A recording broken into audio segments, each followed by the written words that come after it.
नमस्कार, आप देख रहे हैं क्वेश्चन आवर और आपके साथ मैं हूं दिव्यदर्शनी बिष्ट। 2024 के महासमर की बिसात बित चुकी है। आगामी लोकसभा चुनाव को उत्तराखंड बीजेपी अपनी तैयारी से पूरा करना चाह रही है। इसी क्रम में बीजेपी लोकसभा बैठक कर अपने सांसदों के कामकाज का आकलन कर रही है। केंद्रीय मंत्री धर्मेंद्र प्रधान की मौजूदगी में सांसदों और विधायकों की मंडल पदाधिकारियों के साथ होने वाली इस कार्यक्रम के अलावा पार्टी ने अन्य सम्मेलनों की रूपरेखा भी जारी कर दी है, जिसकी शुरुआत मंगलवार को टिहरी से हुई और इसी तरह अन्य लोकसभा सीटों की भी समीक्षा की जाएगी। वहीं कांग्रेस की बात की जाए तो कांग्रेस ने भी आगामी चुनाव के लिए अपनी कमर कस ली है।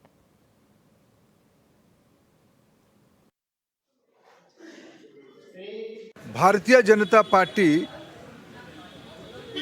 अपने चुनाव की तैयारी शुरू कर दिया है। संगठन की ताकत से ही भारतीय जनता पार्टी आज विश्व की सबसे बड़ी राजनीतिक समूह बनी है। आज भारतीय जनता पार्टी प्रधानमंत्री नरेंद्र मोदी जी के नेतृत्व में देश में 21वीं सदी के लायक एक बड़ी परिवर्तन की ओर बढ़ रहा है। उत्तराखंड के कार्यकर्ता आने वाले चुनाव में 5 का 5 लोकसभा सीट जिताएंगे। हम फिर एक प्रचंड बहुमत के साथ 300 से अधिक सीटों को लेके एनडीए प्रधानमंत्री नरेंद्र मोदी जी को तीसरी बार प्रधानमंत्री की दायित्व दिलवाएगी। देश ये अवसर देगा, इसमें हमारी पूरा भरोसा है। भारतीय जनता पार्टी हर चुनाव के बाद अगले अपने कार्यक्रमों की दृष्टि से चुनाव की तैयारी में रहती है। प्रथम चरण में हमने यहाँ के जो स्थानीय विधायक हैं, सांसद से उनका बैठना हुआ। समाज के बीच में ऐसे विषय जिन विषयों को आगामी दिनों में सरकार के माध्यम से उनका समाधान किया जा सकता है, क्षेत्र की समस्याएं हैं और अन्य राजनीतिक मुद्दे क्या क्या उस क्षेत्र में चल रहे हैं उनकी विधानसभा क्षेत्र में, उस पर हमारी चर्चा हुई है। सेकंड चरण में हमारी सबसे छोटी इकाई है मंडल के महामंत्री सुपर के कार्यक्रम से हम बैठने वाले हैं। हमारे आगामी दिनों के कार्यक्रम में बूथ सशक्तिकरण भी बड़ा महत्वपूर्ण कार्यक्रम है, उसके क्रियान्वयन की दृष्टि से और मेरी माटी मेरा देश के कार्यक्रम को और व्यापक स्वरूप देने की दृष्टि से हमने तय किया है कि हम प्रत्येक व्यक्ति के घर के आंगन की माटी कर्तव्य पथ पर बनने वाली स्मृति बनने के लिए हम भेजेंगे। हमारी तैयारियां भी चल रही हैं, हम लगातार बैठकें कर रहे हैं। अभी हैदराबाद में एक हाई लेवल की मीटिंग है 17, 18, 19 को और उस मीटिंग में मैं भी जा रहा हूं प्रतिभाग करने, नेता प्रतिपक्ष भी जा रहे हैं और वरिष्ठ जनों को भी बुलाया गया है। वहाँ हम अपनी रणनीतियां तय कर रहे हैं। उत्तराखंड के परिप्रेक्ष्य में अगर आप देखें तो हमारी लगातार बैठकें चल रही हैं। हम अपने बूथ लेवल्स पर इस समय काम कर रहे हैं और जल्दी ही अन्य किस्म की वार्ता होगी। बीच में प्रभारी जी आए थे, आप लोगों को उसकी सूचना हम नहीं दे पाए, लेकिन प्रभारी जी के संग बैठ के भी लंबी वार्ता 5 लोकसभा सीट पर हम लोगों की हुई है और हम अपनी तैयारियों पर लगे हुए हैं। और आज इसी मुद्दे पर हम चर्चा करेंगे। महासमर 2024 कौन कितना तैयार 2024 के लिए, चाहे भारतीय जनता पार्टी हो, कांग्रेस हो, ये दोनों ही पार्टी काफ़ी महत्वपूर्ण है इस प्रदेश की राजनीति के लिए, क्योंकि 5 लोकसभा चुनाव जो जीते थे, 5 सीटें जो जीती थी वो भारतीय जनता पार्टी के खेमे में गई थी और यही कोशिश इस बार भी की जा रही है। लेकिन क्या इस बार कुछ बदलाव होगा या एक बार फिर भारतीय जनता पार्टी वापसी करेगी? इस तमाम चर्चा में हमारे मेहमान जुड़ चुके हैं, उनका इंट्रोडक्शन आपसे करा देते हैं। हमारे साथ रविंद्र कुमार जी भाजपा प्रवक्ता जुड़ चुके हैं, हीरा सिंह बिष्ट जी पूर्व विधायक हैं कांग्रेस के हमारे साथ जुड़ चुके हैं, अनिल थपलियाल जी यूकेडी प्रवक्ता हमारे साथ जुड़ चुके हैं और साथ ही साथ जय सिंह रावत जी वरिष्ठ पत्रकार हमारे साथ लाइव जुड़े हुए हैं। आप सभी मेहमानों का इस चर्चा में बहुत स्वागत है। सबसे पहले रविंद्र कुमार जी, भारतीय जनता पार्टी कभी कोई मौका नहीं छोड़ती और एक चुनाव खत्म होता नहीं दूसरे की तैयारी आप लोग शुरू कर देते हैं। इस बार की क्या आपकी रणनीति है? देखिए दिव्या जी, रणनीति तो ऐसे सार्वजनिक रूप से बताने की नहीं होती, लेकिन जनता के बीच में जाना, जनता को अपनी बात को समझाना, अपने 9 साल के किए हुए कार्यों को बताना, केंद्र सरकार की और उत्तराखंड सरकार की जो उपलब्धियां हैं उनको लोगों के बीच में रखना। और हम जो है चुनाव जो है अपने विकास पे, लोगों के बीच में जो कार्य किया है उस मुद्दे पे लड़ेंगे। अब विपक्ष क्या मुद्दा इसमें बना के चुनाव लड़ने की अपनी रणनीति बनाता है वो देखना होगा, क्योंकि जिस प्रकार से देश भर में सिनेरियो विपक्ष बना रहा है जिस प्रकार से, वो फिर उसी तरीके की रणनीति है जिस प्रकार से देखा होगा, चाहे स्टालिन का बयान हो, चाहे इनके खरगे जी के सुपुत्र प्रियांक जी का बयान हो, या अन्य कई सारे कांग्रेसी हैं, मणिशंकर अय्यर जी का बयान हो, तो ये तमाम लोग जिस प्रकार से फिर दोबारा उसी गाली गलौज पे, सनातन को गाली देने के लिए, हिंदू धर्म को गाली गलौज करने के लिए, मोदी जी को गाली करने के लिए, अगर ये चुनाव को की रणनीति अगर ये अपनी इस तरीके से बना रहे हैं तो ये इनको मुबारक है। लेकिन भारतीय जनता पार्टी की रणनीति वही है कि हम अपने किए हुए कार्यों पे जनता के बीच में पहुंचेंगे, और जनता कहीं ना कहीं हमारे विकास को महसूस करती है, इसलिए शायद बार बार हमारे को जो है सेवा करने का मौका दे रही है। बिल्कुल। हीरा सिंह बिष्ट जी, कांग्रेस की अगर बात की जाए तो भारतीय जनता पार्टी से कहीं पिछड़ती हुई नजर आती है अपनी तैयारियों में। इस बार 2024 की क्या तैयारी है सर? निश्चित रूप से झूठे प्रचार प्रसार में कांग्रेस पार्टी बीजेपी के सामने कहीं नहीं है। बीजेपी सत्ता में है, केवल चुनाव लड़ाना, चुनाव जीतकर लूटमार करने का उद्देश्य है। बीजेपी आज तक ये नहीं बता पा रही देश के लिए, प्रदेश के लिए क्या किया उन्होंने।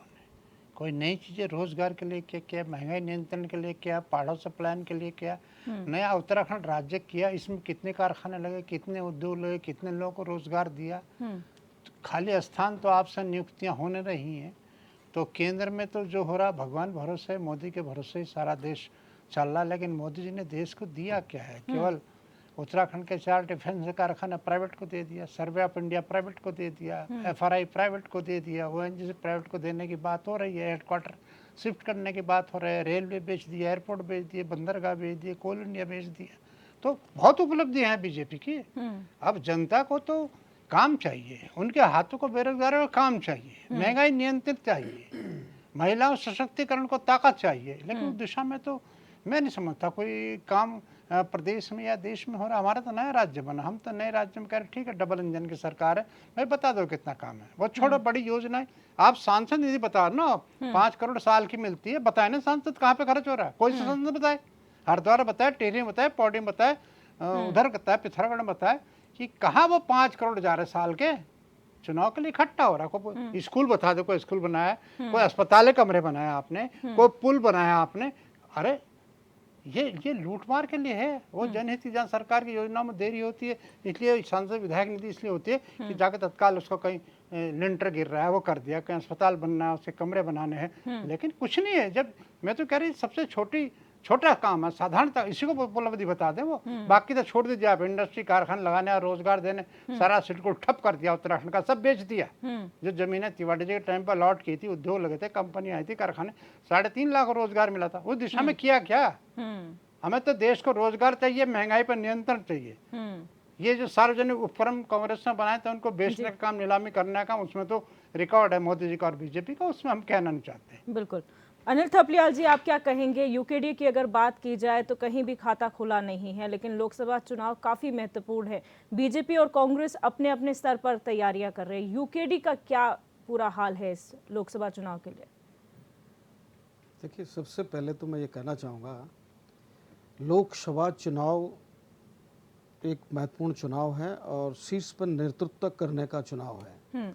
अगर आप 2014 से और 2014 से और 2019 तक की अगर आप बात करें, ये 5 साल की, मैं 4 साल की बाद में बात करूंगा, तो इनके जो आंकड़े रहे हैं, जो हमने रिसर्च किया है बीजेपी पे, क्योंकि केंद्र में भी इनकी सरकार है तो राज्य में भी इनकी सरकार, मोस्टली पूरे भारतवर्ष में लगभग मेरे ख्याल से सभी राज्यों में इनकी लगभग जो है सरकारें हैं। आप उत्तराखंड की बात करें, हम भारतवर्ष की बात न करें, हम उत्तराखंड की बात कर रहे हैं, तो ये जो 2014 का चुनाव इन्होंने लड़ा था, वो माननीय प्रधानमंत्री नरेंद्र मोदी जी का विकास मॉडल को लेकर के, और इन्होंने संपूर्ण भारतवर्ष में जो अपनी एक भूमिका बनाई थी कि विकास मॉडल जो गुजरात का है उसको लेकर के ऐसे हम हर प्रदेश में करेंगे, हर उसमें करेंगे, और हर सुख सुविधाएं, हर मूलभूत सुविधाओं पे काम करेंगे, ये एजेंडा रहा। अब जब 5 साल पूरे हुए तो 19 में सरकार फिर दोबारा केंद्र में बनी, पूर्ण बहुमत से माननीय प्रधानमंत्री जी आए। अगर मैं उत्तराखंड की बात करूं तो उस समय 2014 में इनको 61.6.7 के लगभग मत पड़े थे और ये प्रचंड बहुमत लेकर के केंद्र में आए थे। अगर उसी को लेके चले 2019 में इनको 57.8 पॉइंट पड़े। जरा इन आंकड़ों पे गौर करने वाली बात है। फर्स्ट में था जो है 61.67 और उसके बाद 57 पाए। उसका कारण क्या है बीच में? पहला तो ये रहा कि इनको एक वो दे दी गई, लोगों ने बोला भाई ये विश्वास किया कि फर्स्ट में बीजेपी को संपूर्ण रूप से प्रचंड बहुमत लेके आई है तो इनको हमें विश्वास करना चाहिए। दूसरे चरण में लोगों ने सोचा हो सकता है इनको समय कम था, मौका नहीं मिला है, 5 साल का मौका था तो इसमें इनको मौका दिया जाएगा। तो इनको केंद्र राज्य की जनता ने अपनी विकास की बागडोर इनके हाथ में दी। अब अगर आप इन 19 से और 23 तक की बात करें तो इनके पास विभिन्न प्रकार की चुनौतियां रही जो कि 14 से भी तो रही होंगी। 14 से पहले तो थी, जो पूर्व सरकारें थी उन्होंने क्या किया क्या नहीं किया वो सब सामने है। क्योंकि आज 23 वर्ष का हो गया है और जिन अपेक्षाओं से उत्तराखंड के आंदोलन यूकेडी ने लड़ा था और यूकेडी ने जनता का साथ दिया था और जनता ने यूकेडी का साथ दिया था, आंदोलनकारियों में हम भी थे, लाठियां हमने भी खाई हैं। तो आप ये बताइए कि तब से लेकर अब तक चाहे वो कांग्रेस रही हो चाहे वो बीजेपी रही हो, इन दोनों सरकारों ने क्या ऐसा काम करके उत्तराखंड की जनता को दिया है जो उत्तराखंड की जनता पुनः इन पे विचार करे कि 2024 में पुनः हम किसी भी सरकार की बात है वो किसी भी दल की बात है तो यहाँ पर काम करी और सिर्फ अब भारतीय जनता पार्टी और कांग्रेस के लिए ही काम किए सर, उस पर भी आएंगे, चर्चा करेंगे। जय सिंह रावत जी, आपका आकलन क्या कहता है? 2024 का चुनाव कई बीच में तैयारी हो रही है, भारतीय जनता पार्टी की अलग ही स्ट्रैटेजी है प्रोपोगेट करने की, प्रचार प्रसार ज्यादा करने की, वहीं कांग्रेस की बात की जाए तो साइलेंटली चलती है। तो किस तरीके से 2024 के चुनाव की तैयारियों को आप देखते हैं? देखिए, अब कुछ साल भर से कम ही रह गया है। अब 16 जून को पार्लियामेंट का जो लोकसभा का कार्यकाल पूरा हो रहा है, इसका मतलब अप्रैल से लेके मई के बीच चुनाव होने हैं। अभी तक जो है लगभग लगता है जी। लेकिन उससे पहले भी कभी चुनाव हो सकते हैं, मतलब इसी साल भी चुनाव हो सकते हैं। वो आप जानते हैं कि ये सब 18 से जो सत्र चल रहा है संसद का, तब पता चलेगा कि सरकार ने स्पेशल ये सेशन क्यों बुलाया है, इसका क्या मकसद है, तब पता चलेगा। चुनाव आगे हो रहे हैं पीछे हो रहे हैं। बहरहाल बैटल लाइन कहते हैं ना, बैटल लाइन्स आर ड्रॉन। तब हो गया है, विपक्ष अपना एकजुट हो रहा है, इंडिया उन्होंने गठबंधन बना दिया।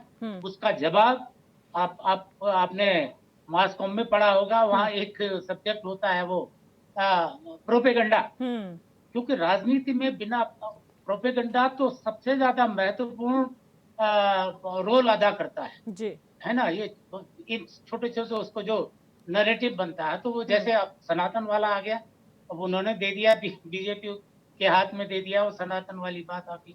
उससे पहले आप जानते हैं कि इसका 1 नेशन 1 इलेक्शन वाली बात आ रही है, समान नागरिक संहिता वाली बात आ रही है।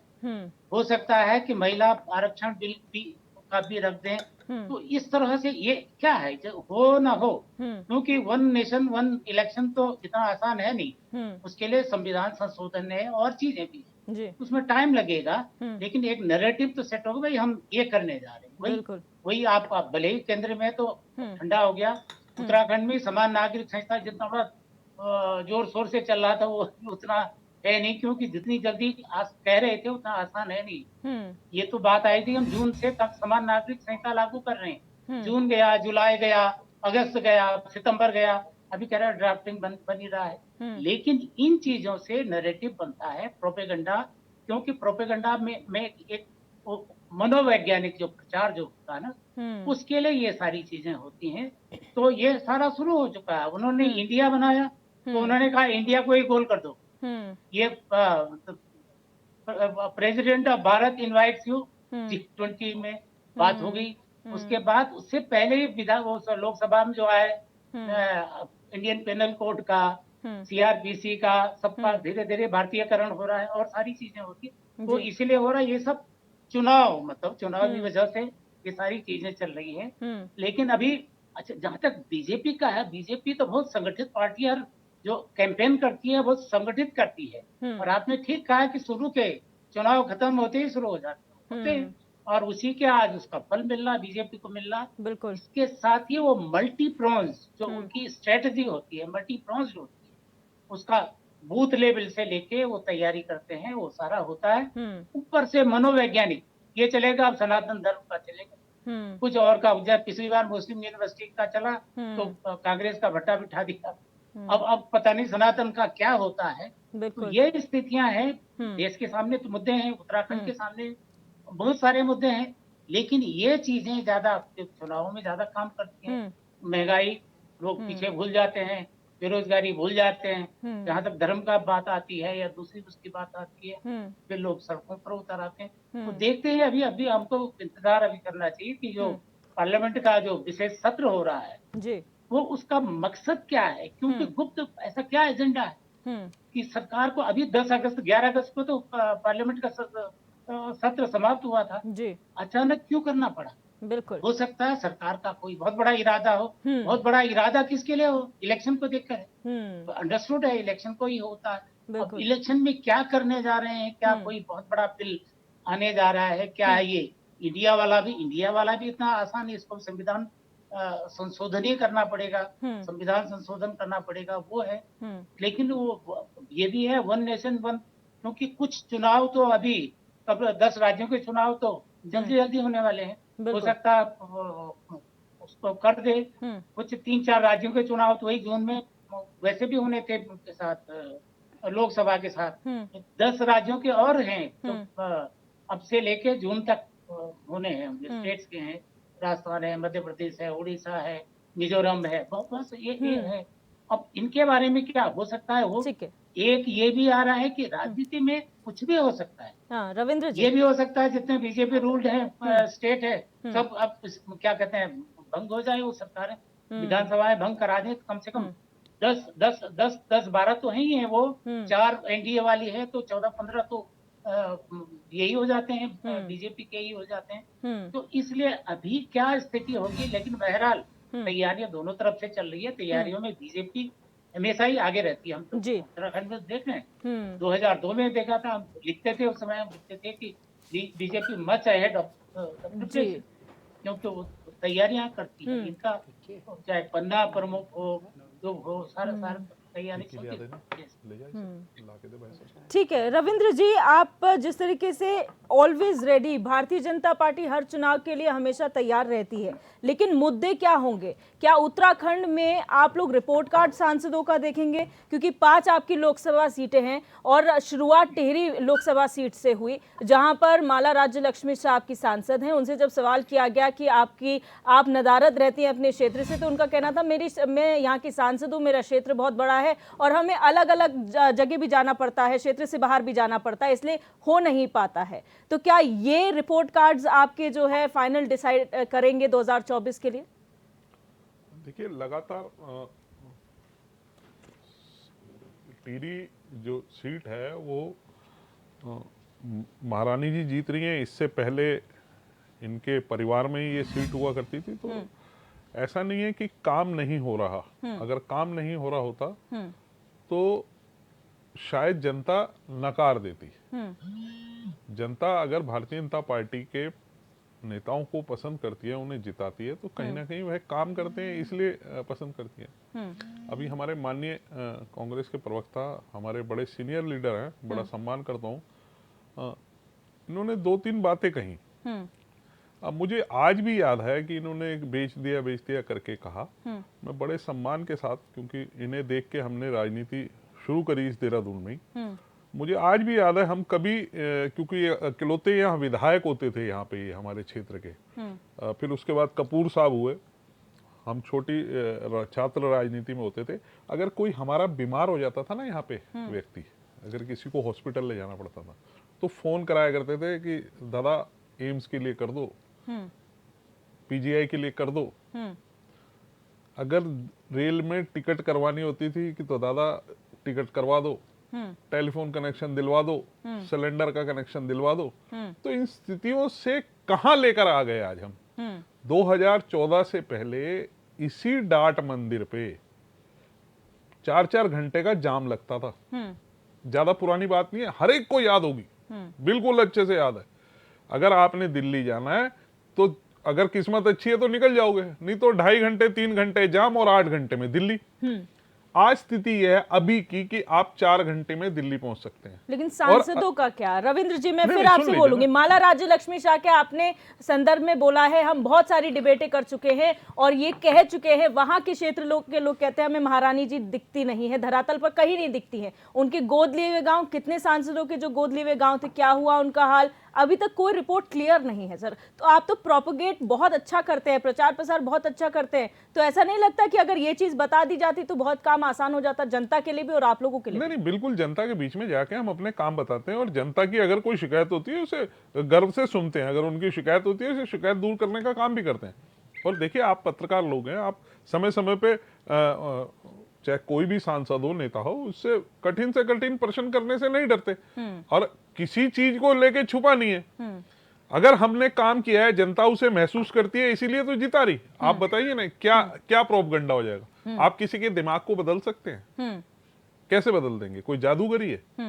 जनता हमने जो किया है, आज ऋषिकेश से कर्णप्रयाग तक रेल जा रही है, सबको पता है, महंगाई दिख के रही ऊपर है। सनातन, महंगाई के ऊपर सनातन, क्या मानसिकता नहीं बदली है, नैरेटिव नहीं बदला है? दिव्या जी देखिए, सर आप सनातन सोशल को गाली मीडिया किसने दी? देखिए, नहीं, दिव्या जी सनातन नहीं। को जो भी गाली देगा सर, नहीं, वो देखिए, अलग तो अपना जवाब है। नहीं देंगे क्या? नैरेटिव, आप कैसे बात नैरेटिव, करें? नैरेटिव है। आप मैं नैरेटिव बताइए, की बात पूछ इनके रही हूँ। राष्ट्रीय अध्यक्ष, राष्ट्रीय अध्यक्ष का सपुत्र जो मंत्री है, क्या उसको जिता के जनता ने इसलिए बेचा था, कर्नाटक में मंत्री इसलिए बनाया कि वो सनातन को गाली दे, हिंदू धर्म को खत्म करने की बात करे या जनता के विकास के कार्यों की बात करे?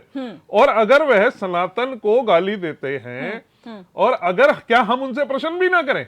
नहीं, अरे आप हमने बेशक कब प्रश्न कहा? कीजिए, भाई आप बेशक प्रश्न मुद्दा उठाइए कीजिए, बेरोजगारी लेकिन राष्ट्रवाद धर्म से अलग होता है। अगर आप कहते हैं देशभक्ति, राष्ट्रवाद, धर्म, ये सब अलग चीजें हैं और इसको एक तराजू पे तोल के नहीं देखा जा सकता। आज की मानसिकता आप देखिए, नैरेटिव बदल गया है। आप कहते हैं महंगाई है, लोग कहते हैं नहीं महंगाई नहीं है, सनातन को गाली मत दीजिए, धर्म को गाली मत दीजिए। ये मानसिकता है सर, नैरेटिव सेट हो गया है। नहीं, दिव्या जी, किसने किया नैरेटिव सेट? हमने कहा, राजनीतिज्ञों ने किया है, पॉलिटिकल पार्टीज ने किया है। मैं किसी पर्टिकुलर पार्टी की बात नहीं कर रही हूँ, लेकिन आप लोगों को पता है कि कहां पर टारगेट करना है। आप लोग महंगाई पे टारगेट कीजिए ना, तो सर आपको जेन्युइन वोट्स मिलेंगे। नहीं, मैं कह रहा हूं ना, प्रश्न करें ना। कांग्रेस अगर महंगाई पे बात करेगी तो हमें महंगाई पे जवाब देंगे। आप मुझे बताइए, 2014 के चुनाव में राहुल गांधी जी का आज भी अच्छे से वो अभी भी सोशल मीडिया पे है, सिलेंडर की कीमत क्या होती थी? और 9 सिलेंडर देने के लिए नहीं, हम 9 सिलेंडर देंगे, 6 सिलेंडर मिलते थे, 900 रुपए का सिलेंडर होता था और लाइनें लगती थी सुबह से शाम तक। किसी के घर का बुजुर्ग है ना, उसे बेचारा को ठंड में खड़ा किया जाता था कि पिताजी आप खड़े हो, मेरे को ड्यूटी पे जाना है और आप खड़े हो, पता नहीं कब आएगा सिलेंडर वाला और सिलेंडर नहीं मिल पाएगा। अब तो लोग सिलेंडर ही खरीदना बंद कर दिया सर, लोगों ने, कई लोगों ने। देखिए, देश के अंदर 2 मोबाइल बनाने की कंपनियां थी, आज 200 से ऊपर है। अच्छी बात है सर, वो 16 किलोमीटर प्रति किलोमीटर पर डे रोडें बनती थी, आज 36 किलोमीटर बनती है। ये क्या कोई भगवान छड़ी लेकर आ रहे हैं जो करते थे? सब लोग कर रहे हैं ना भाई। रोजगार लोगों को नहीं मिल रहा क्या? आज रोपवे बन रहा है क्या? लोगों को रोजगार नहीं मिल रहा क्या? ऋषिकेश से कर्णप्रयाग तक 1600 करोड़ रुपए की केंद्र पोषित योजना के तहत रेल पहुंच रही है, क्या उसे लोग नहीं बना रहे क्या? किसे नहीं रोजगार मिल रहा? ऑल वेदर रोड का काम चल रहा है, मंदिर माला प्रोजेक्ट काम कर रहा है। कोविड के बाद 600 से अधिक उद्योग लगे हैं हमारे क्षेत्रों में। हीरा सिंह बिज जी, लेकिन अब आप इसे अगर डिनाई करते हैं, नहीं देखना चाहते, तो इसे ठीक है। डिनाई नहीं करते, हम उन चीजों को उठाते जो चीज नहीं है, देखिए- जो चीज नहीं है, हम देखिए, कभी आप उस बात सना- को डिनाई नहीं करते। नहीं, आपने नहीं, कभी हमें ये कहते हुए नहीं सुना होगा कि नहीं, आपने दिव्या जी, ये मैं गलत आपसे नहीं काम कह रहा हूं, किया। मैं कांग्रेस से प्रश्न कर रहा हूं। आप प्रश्न करिए ना, आप क्यों सनातन ले आ देते हैं? मणिशंकर जी भारतीय जनता पार्टी के आप नेता लोगों ने, हैं, स्टालिन हीरा सिंह बिज जी, हीरा इंडिया सिंह के बिज जी। गठबंधन के हैं, ठीक है, हीरा प्रियंक सिंह खड़गे बिज जी। कांग्रेस के नेता हैं। रविंद्र जी ये कहते हैं कांग्रेस अगर सवाल पूछे महंगाई पे तो हम जवाब देंगे, जैसे स्टालिन ने सनातन पर वार किया था, भाजपा जवाब दे रही है। आप लोग महंगाई पे जबरदस्त सवाल कीजिए, वो जवाब देंगे। ये पार्लियामेंट में कांग्रेस पार्टी धरने, प्रदर्शन, महंगाई, बेरोजगारी 2 महत्वपूर्ण मुद्दों पर करती पूरे देश में। ये उस पर फेस करने को तैयार नहीं है। ये ट्विस्ट कर देते हैं कि दक्षिण भारत में मंत्री, मुख्यमंत्री के बेटे ने ये कहा, पूरी मोदी जी और पूरी सरकार उस बयान पर लग जाती है, ध्यान बांटना काम करती है। अब आप तैयारी करें, 303,000 लोगों की लिस्ट बना दी प्रधानमंत्री ने, बताइए प्रधानमंत्री के काम है वो क्या करेंगे? वो वर्दी पहनकर अयोध्या में जो मंदिर का चल, वो काम रह गया प्रधानमंत्री को देश के? अरे हजारों लाखों सैकड़ों कहाँ है 2 करोड़ रोजगार पूछना चाहते हैं हम लोग। ये घोषणा प्रधानमंत्री जी की है। कहाँ गए 2 करोड़ लोग? कहाँ गए? कि एक उत्तराखंड में बता दिए कौन सी नहर बनाई, कितने ट्यूबवेल बनाए, कितने हैंडपंप लगाए। रोजगार की बात करें ना, कितनी कंपनी कारखाने शेड्यूल बनाया था, 3.5 लाख लोगों को तिवाड़ी जी के टाइम पर रोजगार मिला, जमीन दी, पानी दिया, बिजली दिया, मैं दौड़ दौड़ के हम लोग प्रयास करते थे। कहाँ है वो? लेकिन बता है ना, केवल हवाई बात से काम नहीं चलेगा। विपक्ष भी तो मुद्दा देता है सर। अगर स्टालिन ने अगर ये बयान नहीं दिया था धर्म के खिलाफ, क्या आपको नहीं लगता कि आप लोग मौका देते हैं खुद? क्योंकि अगर आप एक ही मुद्दे पर स्टक रहेंगे तो शायद वो जवाब दे सकते हैं, लेकिन आप अगर इस तरीके की बात शगुफा छोड़ देंगे तो वो तो उसको डाइवर्ट समझेंगे। अरे भाई, अगर स्टालिन ने बयान दिया, कोई बयान दिया, व्यक्तिगत बयान भी तो हो सकता है आदमी का, पार्टी का बयान थोड़ी। पार्टी तो खंडन कर रही, लेकिन उस बयान के पीछे पूरी बीजेपी लग जाएगी, जनता का ध्यान बांटेगी। अपनी जिम्मेदारी का एहसास करो। आपको 2 करोड़ रोजगार, 15 लाख खातों में आएंगे, ये आएंगे, वो आएंगे, वो है कहाँ हवा में? वो कल हवा में कहाँ है वो? हम तो ये जानकारी लेना चाह रहे, कितने उद्योग लगे, कितने व्यापार लगे। आपने रोपवे गिनवा दी, आपने रेलवे गिनवा दी। कांग्रेस की प्रपोज रेलवे है वो, इनके टाइम की नहीं है, इनका विजन ही नहीं है कोई रेलवे देने का। या एक अस्पताल बता देना कौन सा बनाया, मैं कह रहे ITI बता दे, छोड़े आप। रविंद्र जी जवाब एक पॉलिटेक्निक बता दें आप। उनकी बात बता रहा हूँ मैं तो, माननीय विधायक जी को सम्मान के साथ कह रहा, एम्स दिया भाई हमारे को। यहाँ पे अगर किसी को जुकाम हो जाता था तो उसका इलाज नहीं होता था यहाँ तो देहरादून में। हमें अपने समय की बात बता रहा हूँ माननीय विधायक जी। यहाँ एम्स मिला, दूसरा एम्स बनने जा रहा है हल्द्वानी में। आज बड़े बड़े हॉस्पिटल यहाँ हैं। आज हमने 5 लाख रुपए का इलाज फ्री दे रहे हैं इस प्रदेश की जनता को। और बड़े बड़े हॉस्पिटल में घोटाले भी हो रहे हैं सर, कोविड के, डेंगू के टाइम पे। देखिए, जो घोटाले होंगे, अगर घोटाला कोई होगा तो पकड़ा जाएगा, जेल जाएंगे। ऐसा नहीं होने का कि घोटाला करेगा। रविंद्र जी, पॉइंट ये है कि जो मुद्दे हैं वो धरातल पर दिखेंगे। आप लोग लोकसभा चुनाव में बोलते हैं मेरी माटी मेरा देश, सबकी राष्ट्रभक्ति है, लेकिन क्या सांसद के केवल काम नहीं गिनाने चाहिए? मेरी माटी मेरा देश से ऊपर सांसदों के काम नहीं आने चाहिए? क्योंकि वो चेहरा है उस क्षेत्र के, उनको जनता वोट करेगी। नहीं, देखिए आप मेरी बात सुनिए। किसी ने मना किया? आप भी चला सकते हैं मेरे माटी मेरा देश, कांग्रेस चला सकती है, समाजवादी चला सकती है, यूकेडी चला सकती है। ये तो भारत माता की जय, अभी राजस्थान के एक मंत्री को देखा, भारत माता की जय का नारा लगा रहे, उसने कहा नहीं ये नहीं नारा लगेगा, कांग्रेस पार्टी जिंदाबाद बोलो, भारत माता की कोई मतलब नहीं है भारत माता की जय बोलने। प्रेसिडेंट ऑफ इंडिया ने प्रेसिडेंट ऑफ भारत लिख दिया तो उसको लेके भारत पे हंगामा कर दिया। आप बताइए ना किस तरीके की मानसिकता है? India that is Bharat, Bharat that is India. आप बताइए ना, अगर लिख दिया तो इसमें हमने कहा इन्हें इसको मुद्दा बनाओ भाई। आप उसको लेके कह रहे कि ये भारत कैसे हो सकता है? आप तो देश का नाम चेंज कर रहे हैं। भाई देश का नाम भारत ही था, जिसे इंडिया कहना इंडिया का है, जिसे भारत कहना है भारत का है। अच्छा, भारत भी कह सकते ऐसा है क्या? ऐसा है लेकिन भारत को लेके आप जिस प्रकार ऐसा है क्या रविंद्र जी? परेशानी तो बीजेपी का ऐसा है क्या रविंद्र जी जो आप कह रहे हैं जिसे भारत बोलना है वो भारत बोले, जिसे इंडिया बोलना है वो इंडिया बोले? देखिए सुनिए देखिए आप मेरी बात सुनिए। प्रेसिडेंट ऑफ भारत लिखा इन्विटेशन पे, जो G20 का बैनर था, देखिए वासुदेव कुटुंबकम, one earth, one family, one future, उसके ऊपर जो झंडा लगा था उसके नीचे इंडिया लिखा था, सारे देशों के नाम के नीचे। तो आप बताइए क्या इसको हमने इग्नोर कर दिया? नहीं, इग्नोर नहीं किया, पर सर हमेशा प्रेसिडेंट ऑफ इंडिया लिखा जाता है, भारत के राष्ट्रपति लिखा जाता है, लेकिन आप प्रेसिडेंट ऑफ भारत लिखेंगे तो ध्यान जाएगा और आप प्रोपोगेट करते तो वो भी प्रोपोगेट करते हैं। आप लगाइए ना आप, ठीक है। और दूसरी बात, एक सेकंड और देखिए, जिस प्रकार से इन्होंने कहा कि न्याय व्यवस्था को चेंज की, आईपीसी को चेंज किया, ठीक है, करी है। भारतीय दंड संहिता होती थी, अब भारतीय न्याय संहिता है। दंड देने में विश्वास नहीं करती भारतीय संस्कृति, न्याय देने में विश्वास करती है। इसलिए तभी सालों साल लग जाते हैं सर न्याय मिलने में। उसको नाम दिया गया उसमें। सर बात क्या है ना, नाम बदलने से कुछ नहीं होता। आप तंत्र को मजबूत कीजिए, चाहे दंड दीजिए चाहे न्याय दीजिए, लेकिन तंत्र मजबूत नहीं होगा तो फिर नाम बदल के कोई फायदा नहीं है। आप मुझे बताइए, आप मुझे बताइए, आज देश के अंदर क्या कोई एक कभी देखा पटाखा भी फटता हो किसी आतंकवादी के नाम से? दिव्य दर्शनी जी, मुझे अच्छा सा याद है जब माननीय प्रधानमंत्री जी उत्तराखंड सरकार का गठन हो रहा था दोबारा, तो यहाँ आए थे, तो उन्होंने हमारी भाषा में, पहाड़ी भाषा में कहा था कि पहाड़ का पानी और पहाड़ का जवानी पहाड़ की जवानी, दोनों पहाड़ के काम आएगी। अब जवानी तो काम आई नहीं, पर पानी जो था वो भी खत्म हुआ। उसका कारण क्या है? अभी बहुत बड़ा उदाहरण और बहुत बड़ी चुनौती वर्तमान सरकार के सामने जोशीमठ है। 1976 में एक समिति गठन हुआ था, मिश्रा, शायद हमसे तो बहुत पुराने हैं बिश साहब और अच्छी तरह जानते भी हैं। तो उस समिति की रिपोर्ट केंद्र सरकार जो रही होगी या यूपी में उस समय हम थे तो उनको दिया गया था, रिसर्च किया था रिसर्चों ने उसमें कि जोशीमठ जो है जहां ये आपदा आई है वो रेत की ढेर में है। वो रेत की ढेर में है, वो कोई पहाड़ पे नहीं है। और उसके नीचे ठीक दो नदियां हैं।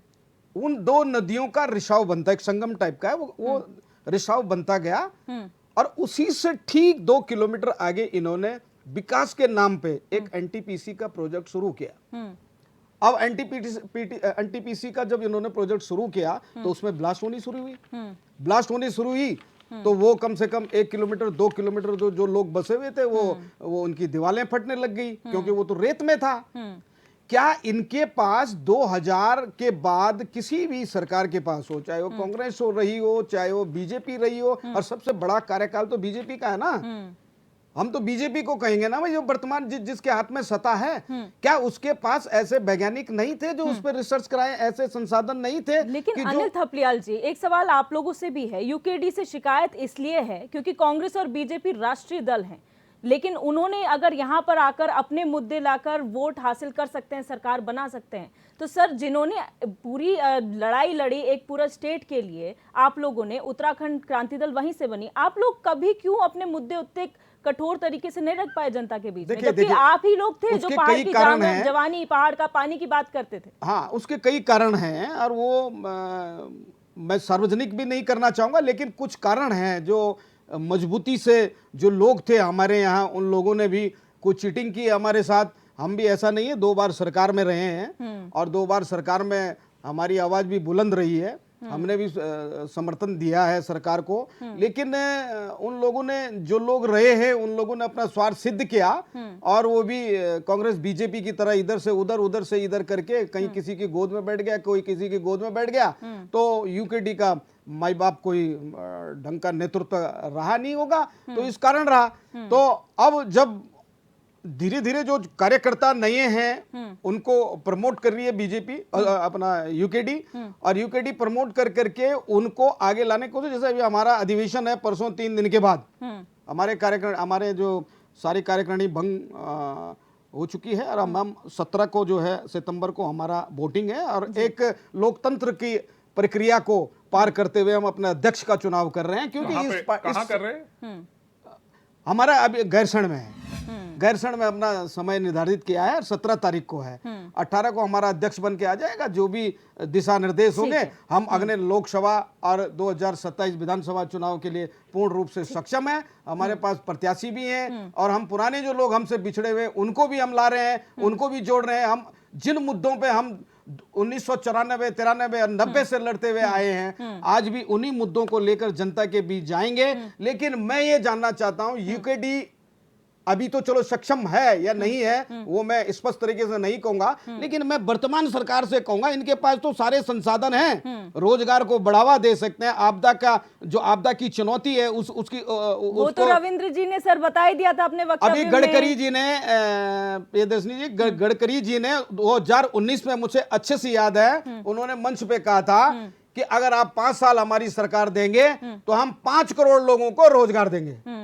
5 करोड़ तो मुझे लगता नहीं कि 5 करोड़ में उत्तराखंड भी कहीं होगा। ठीक है, मैं आपने एक टनल बना दी, टनल, मैं भी मान रहा हूं कि ऐसा नहीं है कि जीरो रही है बीजेपी, मैं ये नहीं कहूंगा। जो काम हुए हैं वो दिख रहे हैं, लेकिन जो हो चुका है, देखो हम विकसित हैं या विकासशील हैं, सबसे बड़ी बात यह है। हमको तो विकसित होना है ना, लेकिन फिलहाल तो विकासशील हैं। तो फिलहाल हम विकासशील हैं, तो हम वो बात क्यों कर रहे हैं कि मैंने मकान बना दिया, मैंने 200 लोगों को विस्थापित कर दिया। अब आगे की आपके पास तो 24 तक का जिम्मे दिया है ना हमने, ठीक है। कि भाई, और 27 तक का राज्य को दिया है ठीक कि है, भैया जयसिंह आप रावत बताइए जी। कि आप किस तरह से राज्य की प्रगति की जो रुकी हुई है, विकास की गति रुकी, उसको आगे कैसे ठीक है। बढ़ाएंगे। ठीक है, आप जयसिंह रावत मुद्दों जी। पर रहते नहीं, आप मिनट, अपने एक मिनट मुद्दे सर, नहीं, अदर स्टेट के मुद्दे लेके बैठ जाते हैं। हमने मैं वहां एक ये छोटा किया, सा हमने सवाल- वहां एक वो छोटा सा किया। सवाल जयसिंह रावत उत्तराखंड जी की से बात पूछती करें। हूँ। जी, मैं एक छोटा सा सवाल जयसिंह रावत जी से पूछती हूँ। जयसिंह रावत जी, जब हम चुनावों की बात करते हैं, ये बात कही जाती है जनता तो नकार नहीं रही है, वोट तो दे रही है, तो यानी कि सब ठीक चल रहा है। तो क्या इसको ये मान लिया जाए, सांसद काम करे ना करे, अगर जनता का वोट मिल रहा है तो सब चंगा सी, उसके बाद आपको रिपोर्ट कार्ड की जरूरत नहीं है? देखिए, अभी तक ज्यादातर जो हमारे सांसद हैं 5 में से, जी। उनकी रिपोर्ट तो वही है, क्षेत्र में दिखते नहीं है। हम्म। ज्यादातर की वही बात है। लेकिन जरूरी नहीं है वो क्षेत्र में दिखे या नहीं दिखे तो हार ही जाएंगे, क्योंकि नैरेटिव कुछ और होते हैं। अब वो मुझे नहीं लगता है कि किसी एक विधायक का, ये एमपी का नाम लेना उचित नहीं है, लेकिन सबने मोदी जी के नाम से चुनाव लड़ना है, हिंदू धर्म के नाम पे चुनाव लड़ना। अब तो सनातन भी आ गया, नया हथियार मिल गया है, जो कि बोला ही वो तो स्टालिन के बेटे ने उस ढंग से बोला है, तो या और लोग जिस ढंग से बोला है, तो उन्होंने खुद ही उनको हथियार देते, इस हिसाब से चुनाव लड़े जाएंगे। आपके विकास के नाम पे नहीं लड़े। अभी बात आए ना, ऑल वेदर रोड की बात आई जी। आपको पता है कितने लोग वहां मर गए हैं उसमें, ऑल वेदर रोड के चक्कर में। क्या है वो ऑल वेदर रोड है वो? दूसरी बात, तो आप रेल की बात कर रहे हैं, वो तो रेल का उद्घाटन तो गौचर में हो गया था, उसका पूजा, भूमि पूजा, जो एंटोनियो थे, डिफेंस मिनिस्टर थे, वो आगे थे। ये तो प्रोजेक्ट पहले से चल रहा था, लेकिन हाँ, क्या मोदी जी के शासन में आके वो स्पीड अप हुआ और काम हुए बाकी। अब इसकी बात आई है कि आजकल ज्वलंत मुद्दा है सनातन। हम सब सनातनी है, हमारा गहरी आस्था है, क्योंकि हमारे संस्कारी वही है। सनातन पर कोई कुछ बोलेगा तो हमको अच्छा नहीं लगेगा, लेकिन आखिर ये नौबत क्यों आई? क्या बोला सनातन? वो क्यों कहते हैं कि आप मनुष्य स्मृति में यकीन करते हो? जी। क्या वर्ण, जो 4 वर्णों वाली बात में यकीन करते हो? क्या आप शूद्र मानते हो? क्या आप क्या कहते हैं, वैश्य मानते हो? या ये आप ब्राह्मण क्षत्रिय मानते हो? ये तो बोल रहे हो कि भाई हम तो युगों युगों से शूद्र रहे हैं, हम गुलाम रहे हैं युगों युगों से, हमारा छुआ हमको छूना तक पाप रहा है। वो मुद्दा उठा रहे हैं। क्यों उठा रहे हैं? आप धर्म की बात करेंगे तो वो जो युगों युगों से सताए हुए लोग हैं, जो उपेक्षित लोग हैं, उनकी भावनाएं आपको क्या होगा? वो जवाब देंगे। तो बेहतर होता है कि हम राष्ट्रीय मुद्दों पर बात करें, देश के कैसे तरक्की हो, कैसे लोगों की गरीबी दूर हो, कैसे बीमारियों का हम इलाज करें। जैसे आज हम चांद पे पहुंच गए, इसी तरह से तरक्की हम करते रहें, बजाय यहाँ क्या इसने हिंदू धर्म के लिए बोल दिया। अब ज्यादातर डिबेट उसी पर हो रही है, मीडिया वाले भी उसी पर डिबेट करते हैं, धर्म पर डिबेट करते हैं, राष्ट्रीय मुद्दों पर डिबेट करते नहीं है, उसको दिक्कत होती है।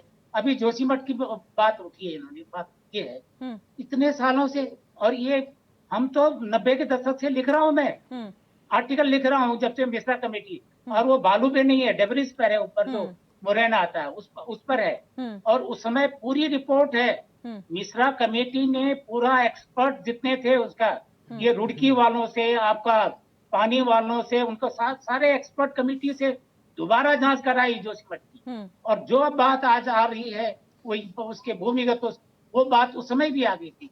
सरकार करती नहीं, क्योंकि जरूरत नहीं है। पब्लिक वोट उस पर देती नहीं है।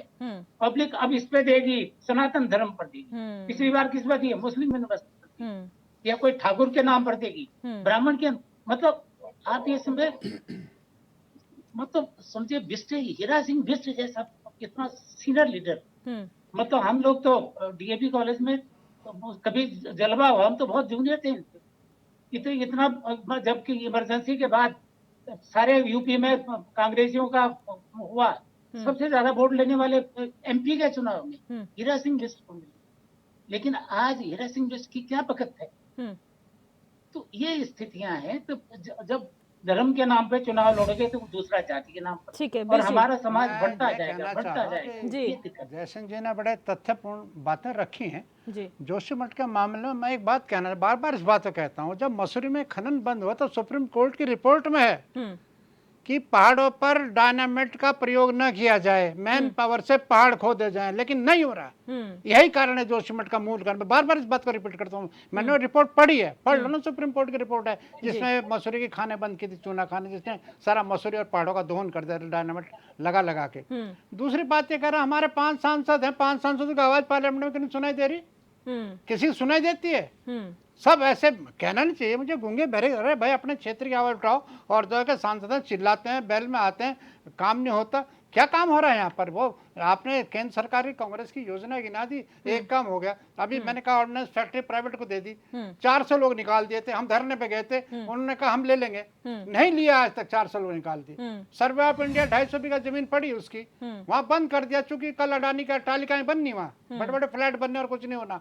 ये दो ना कि हमें उद्योग कारखाने कौन से दिए, रोजगार कौन से दिए, नौजवानों को काम चाहिए, उनके हाथों को काम चाहिए। आप केवल हिंदू धर्म पे, सनातन धर्म पे ध्यान बांटने का काम मैं नहीं समझता। हिंदुस्तान की जनता गुमराह करके क्यों देश को गर्त में ले जा रहे हैं आप? ठीक है रविंद्र देश कुमार में जी। मैं ये कह रहा हूँ कि कितने करोड़ लोग, 11 करोड़ लोग बेरोजगार हो गए जो काम पर लगे थे। चाहे सर्वे में हो, चाहे फैक्ट्री में, चाहे रेल में हो, चाहे कोल इंडिया में हो, सब प्राइवेट कर दिया, अडानी को दे दी और छट्टियां कर दी। इस बात को कहां तक छिपाएंगे आप? अरे देने की जगह रोजगार लिए भाई आपने, रिकॉर्ड है ये, रिकॉर्ड। रविंद्र तो कुमार बीजेपी जी, जनता पार्लियामेंट तो देश के लिए होती है, कोई क्षेत्रीय मुद्दे नहीं होते। लेकिन यहाँ के 5 सांसद मूक दर्शक बने, मैं ये कह रहा हूँ मूक दर्शक बने। उत्तराखंड का प्रतिनिधित्व पार्लियामेंट में दिखता ही नहीं। नया राज्य बना था, त्याग और कुर्बानी के बाद बना था, लेकिन इसकी जितनी घोर उपेक्षा हो रही, शायद ही किसी प्रदेश की हो रही, बड़ा दुर्भाग्यपूर्ण है। रविंद्र जी। जी जी देखिए, मैं थोड़ा सा जय सिंह रावत जी की बात पे थोड़ा सा आपत्ति दर्ज करूंगा। बड़े वरिष्ठ हैं, मैं हालांकि इनको कभी भी वैसे नहीं करता, लेकिन जिस प्रकार से इन्होंने जाति व्यवस्था को लेके एक बात कही, मैं बताऊं कि आप मुझे कोई सा किसी सनातन के संत का, साधु का, कोई शंकराचार्य का, जिसने ये कहा हो कि सनातन में वर्ण व्यवस्था के हिसाब से काम किया जाएगा, आप मुझे वर्तमान में कोई ऐसा दिखा दीजिए, कोई ऐसा उपनिषद दिखा दीजिए, कोई ऐसा ग्रंथ दिखा दीजिए जिसमें कहा हो। लेकिन जब लगातार आप इस तरीके की बातें विपक्ष वाला करता है, और जय सिंह रावत जी, मुझे भी लगता है कि शायद आप भी थोड़ा सा इनके उसमें क्या 4 वर्ण आगे नहीं हैं। थे? क्या 4 वर्णों के हिसाब से हमारा सोसाइटी डिवाइडेड नहीं सुन था? लीजिए ना, देखिए आप नहीं आप मुझे कोई ग्रंथ दिखाइए ना। सर क्या आप मुझे ग्रंथ बताइए, दिखाइए। आप बताइए, क्या 4 वर्ण नहीं थे? क्या 4 आप वर्ण मुझे नहीं थे? किसी ग्रंथ में दिखा दीजिए, रामायण में दिखाइए, ब्राह्मण कौन थे? गीता में दिखाइए, क्षत्रिय कौन थे? उपनिषद शूद्र में कौन थे? दिखाइए। वैश्य कौन थे? 4 अरे वर्ण नहीं, नहीं आप है मुझे क्या? दिखाइए ना। सिस्टम ऑफ सोसाइटी नहीं फिर था। वही बात। देखिए सुनिए, देखिए सर जो सोशियोलॉजी में ये वर्ण भी पढ़ाए जाते हैं, आपने एजुकेशन का आपने पार्ट क्या है, हम पढ़ा लोगों क्या ने नहीं सुना है। पढ़ा ये तो सर, क्या आपने बात लिखा कर रहे ना। हैं आप? मैं कह रहा हूं आप उपनिषद में दिखाइए, आप भगवत गीता में दिखाइए, आप रामायण में दिखाइए, आप दिखाइए ना। रामायण तो सबसे बड़ा सबूत है। आप जिसे आज वर्तमान में जिसे आप डॉक्टर BR अम्बेडकर कौन थे? नहीं, बाबा साहब अम्बेडकर हमारे संविधान लिखने वाले थे, बहुत बड़े नेता थे इस देश के। जी, तो वो कौन से कास्ट से आते थे? क्या भाई- कास्ट मैटर नहीं करता था? क्या पहले सोसाइटी आप कह सकते थे कि आज जैसे चल रही है? देखिए, आप अगर इस पे डिबेट करेंगे तो बहुत लंबी नहीं, कथा आप होगी। कह रहे देखिए हैं ना, सुनिए, आप कह रहे हैं ना मैं कि आप कह रहा हूं बताइए क्योंकि कहाँ मुझे थे? दर्द होता है। मैं अनुसूचित समाज से हूं क्योंकि मुझे दर्द होता है। आप बार बार विपक्ष जब ये बात दिलाता है, मैं गर्व से कहता हूं मैं हिंदू हूं, मैं सनातन को मानता हूं। आप मुझे नहीं मानते सनातनी, ये आपकी परेशानी है, लेकिन मैं अपने आप को सनातनी हिंदू मानता हूं, मानता रहूंगा। मेरे साथ कब क्या कॉन्स्टिट्यूशन ने हमें वो युग राइट में दिया नहीं है। सुन लीजिए, कॉन्स्टिट्यूशन ने हमें वो कब राइट दिया युग है में to be किस equal। समय मेरे साथ प्रताड़ना to हुई। equality, आज sir। समाज में मेरे साथ जरा सा भी भेदभाव नहीं होता। मेरे साथ राइट टू समाज में- इक्वालिटी, राइट टू हाँ, इक्वालिटी, समाज में नैरेटिव बदला, सबके- नैरेटिव बदला, लेकिन तो आप इस उससे बात को पहले लेके नहीं किस था। बात के लिए आप बताइए? सनातन क्या आज आपको कह रहा है कि वर्ण में? ये विपक्ष कह रहा है, और ऐसे लोग जो नैरेटिव फैलाना चाहते हैं, आज भी क्या सनातन पहले आज नहीं भी था, सर? अनुसूचित को मानसिक दलित बना के रखना चाहते हैं। मैं कहूंगा कहीं भी किसी भी समाज के अंदर इस अच्छा, प्रकार की भारतीय जनता पार्टी पिछड़ा वर्ग सम्मेलन क्यों करती है? अगर सब इक्वल हैं तो भारतीय जनता पार्टी पिछड़ा वर्ग सम्मेलन क्यों करती है?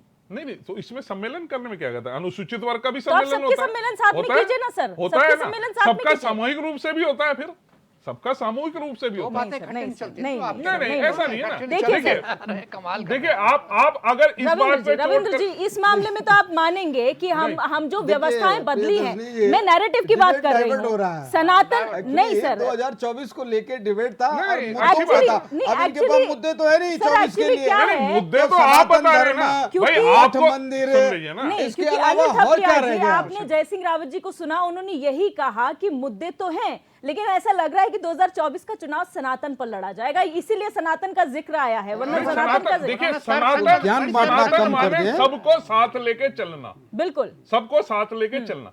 अगर किसी युग में, किसी काल में, किसी कालखंड में किसी के साथ अत्याचार हुआ है, क्या उसे आज भी लेके चलूं मैं अपने अच्छा साथ? ठीक है, इससे या भी जुड़ा हुआ समाज ठीक में- है, सनातन मैं अपनी समाज जगह, में चलिए नफरत उस पे फैलाऊं ठीक कि है, नहीं, उस इसने मेरे नफरत साथ फैलाने की जरूरत फला नहीं है युग सर। में अत्याचार नहीं, किया था, आज मैं नफरत रावत जी फैलाना के ऊपर किसी अत्याचार का करूंगा। मेन ये तो मकसद कहीं- नहीं है, ये मैं भी समझती हूँ, लेकिन आप ये बताइए कि उत्तराखंड से सनातन का या फिर चुनाव का क्या लेना देना? क्या उत्तराखंड के पास अपने मुद्दे नहीं है? क्या पहाड़ के अपने मुद्दे नहीं है? नहीं, क्या आप सनातन यहाँ पर लड़ेंगे? आज सनातन वहां पर लड़ा जा सकता है जहां कोई मुद्दे नहीं, सब ठीक है, वहां आप सनातन पर लड़िए, लेकिन क्या जिसके स्टेट के पास अपने खुद के मुद्दे हों, क्या उस पर चुनाव नहीं लड़ना चाहिए? देखिए राष्ट्रीय मुद्दा जब होता है तो वो राष्ट्रीय होता है। कांग्रेस की विचारधारा अगर उत्तराखंड में आके ये अपने आप को ये कहें कि नहीं जी, हम तो, हमारा बयान केरल में गाय काट के खाने वाले कांग्रेसी नेता से नहीं है, या राहुल गांधी के वो मांस बनाने वाले सीन से नहीं है, वो जनेऊधारी अपने आप को ब्राह्मण कहते हैं, उससे नहीं है, तो ये इससे अलग नहीं हो सकते। या तो आप कांग्रेस कह दीजिए हम कांग्रेस नहीं है, हम यहाँ पहाड़ का अपना दल है, हमारा कांग्रेस से कोई लेना। अगर आप कांग्रेस के हैं तो आपका दिया हुआ बयान दक्षिण भारत में भी जो बयान आप दिया जाएगा उसका इफेक्ट आपको यहाँ पे झेलना पड़ेगा। सर इसीलिए तो हम बोल रहे तो हैं बयान झेल लेंगे। और देश का प्रधानमंत्री इतना झूठ बोल गया, 2 करोड़ रोजगार, 15 लाख।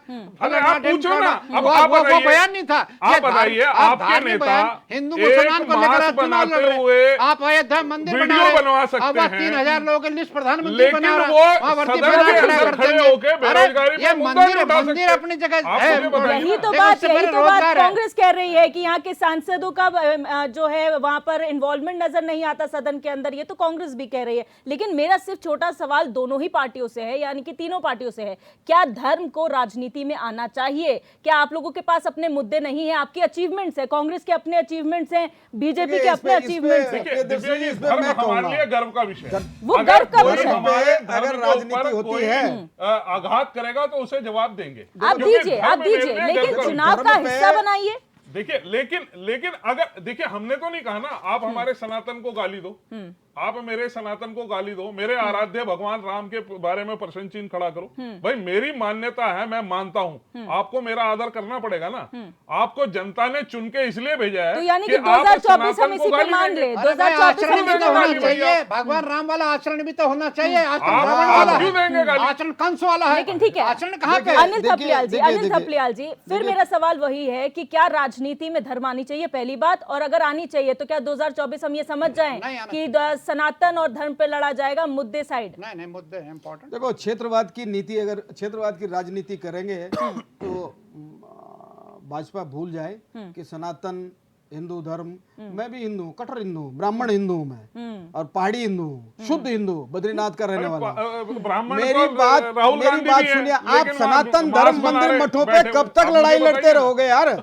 मेरी समझ में ये बात नहीं आ रही है। आप जब से सत्ता में बैठे हो तो कभी राम जय राम बोलो, हम मंजूर है, जय श्री राम बोलेंगे। मैं बोल रहा हूं, मेरे घर में हनुमान है, श्री राम है, मेरी गाड़ी में श्री राम है, मेरे हृदय में श्री राम है, मेरे बच्चों के हृदय में श्री राम है।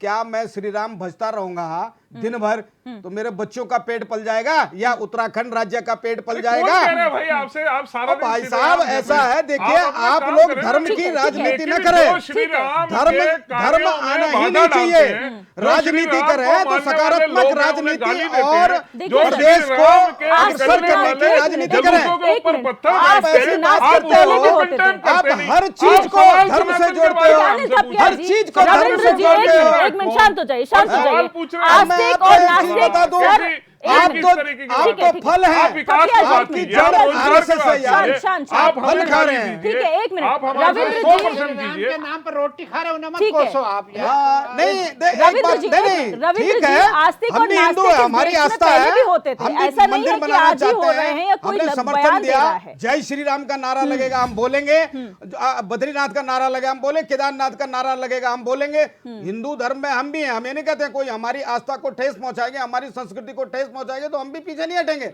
पर भाई मैं अगर ये मुद्दे लेके चलूं, आदरणीय सम्मानीय रविंद्र जी, प्रवक्ता जी, तो आप मेरे भाई ये बताइए कि राज्य का पेट भर जाएगा?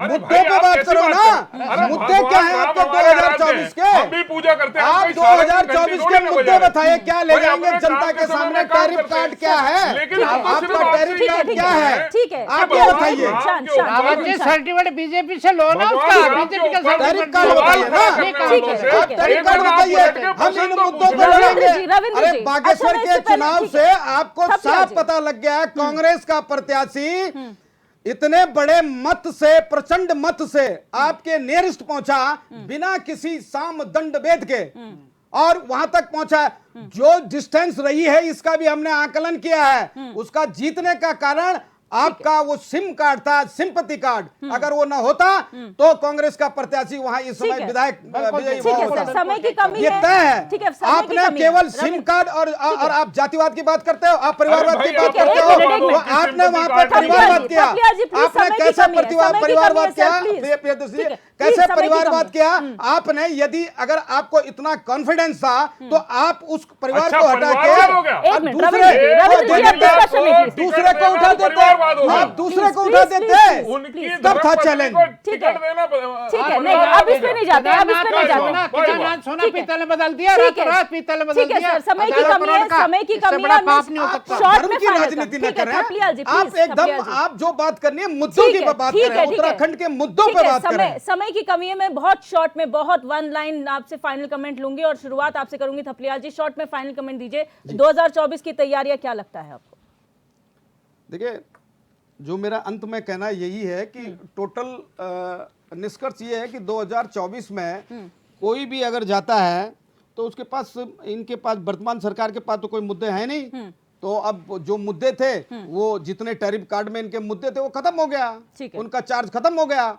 अब वो, जैसे मैंने अभी उदाहरण दिया कि विकसित और विकासशील में अंतर है, जो हो चुका है। ठीक है, आप आगे की सोचिए। ठीक है। लेकिन एक राय है हमारी कि हमारे सामने जो चुनौतियां बढ़ी हैं सरकार के लेकर, नहीं यूकेडी की तरफ से कह रहा हूं मैं, कि जो चुनौतियां हैं वो आपदा है आपके पास, स्वास्थ्य है, शिक्षा है, प्लान है, ये है हमेशा सर, प्लीज। चिल्लाते रहे हम, बेरोजगारी हीरा है सिंह जी। और अतिक्रमण का। एक मिनट में सर, भू बहुत कानून हम शॉर्ट अब नहीं मांगेंगे। भू कानून कहाँ के लिए मांगे हम? ठीक जो है। कुछ था डिस्कशन खत्म हो आगे, गया। अब तो नालियों, गुलचियों और ठीक जो है। अगल बगल थोड़ा हीरा बहुत सिंह किसी की बेसी, मकान बहुत का शॉर्ट में खरीदा फाइनल होगा कमेंट उसके सर। लिए थोड़ी भू मैं कानून शॉर्ट मांगेंगे। में ये कह रहा हूँ, उत्तराखंड सरकार जो बीजेपी के केवल खनन माफियाओं के, शराब माफिया, भू माफियाओं के हाथ में चल रही है। सारी सरकारी जमीनें लूट दी, खनन पर मुख्यमंत्री लेकर सब वो काम अटैच लेकर दिल्ली जा रहे हैं। विकास को, रोजगार, महंगाई के बारे में कोई नहीं, पलायन रोकने के बारे में कोई नहीं, इस पहाड़ के व्यवस्थित करने के एक योजना नहीं को। हेलीकॉप्टर मुख्यमंत्री घूम रहा और तबाह हो गया, प्रदेश लुटा दिया माफियाओं के हाथों में इन्होंने। और कुछ नहीं, मैं कहूंगा किसी का हाथ को काम नहीं मिला, बेरोजगार को काम नहीं मिला, महंगाई कम नहीं हुई, महिलाओं को सशक्तिकरण, उनका अपमान हुआ।